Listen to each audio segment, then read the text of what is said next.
On April 7, 1961, U.S. President John F. Kennedy lobbies Congress to help preserve ancient Egyptian sites. Egypt's Aswan High Dam stands as a symbol of modern engineering and a key player in the country's economy. Built on the Nile River in the 1960s, this monumental structure brings electricity and irrigation to the region, transforming the landscape and improving the lives of millions.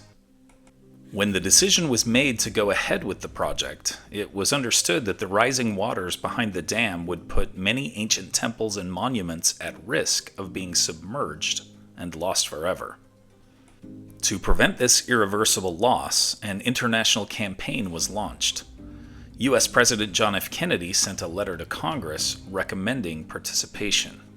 Ultimately, the U.S. decided to contribute $16 million of the $100 million needed.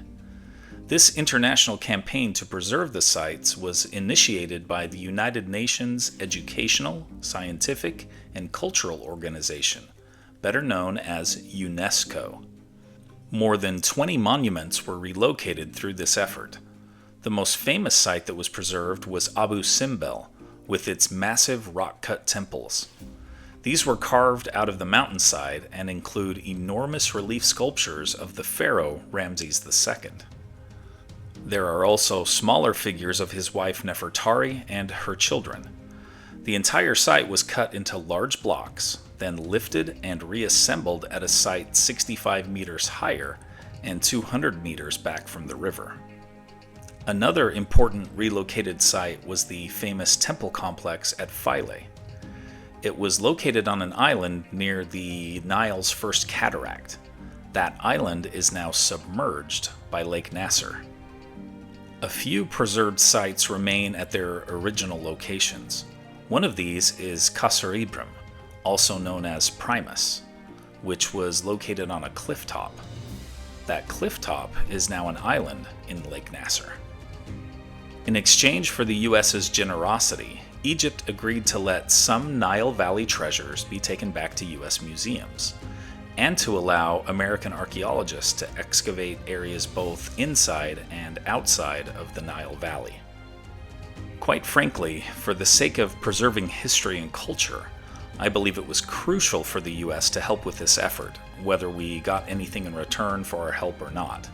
In this case, virtue is definitely its own reward. Here are other events that happened today in history. In 1638, English Puritans established the New Haven colony, which is now the largest city in Connecticut. In 1945, during the Battle of Okinawa, Allied forces sink the massive Japanese battleship Yamato. In 1954, U.S. President Eisenhower delivers his famous domino theory speech about French Indochina. In 1970, John Wayne wins his first and only Academy Award for Best Actor for the movie True Grit. In 1985, Wham becomes the first pop group from the capitalist West to play in communist China. In 1994, violence erupts in Rwanda, launching the worst episode of genocide since World War II.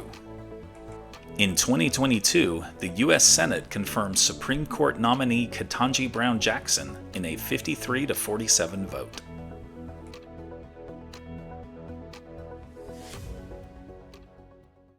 And now it's time for our Today in History quiz. When did a devastating dust storm sweep through the U.S. Great Plains on what is known as Black Sunday? 1929, 1932, 1935, or 1938? Think you know the answer? Drop your guesses in the comments below. Find out if you're right next time on Today in History.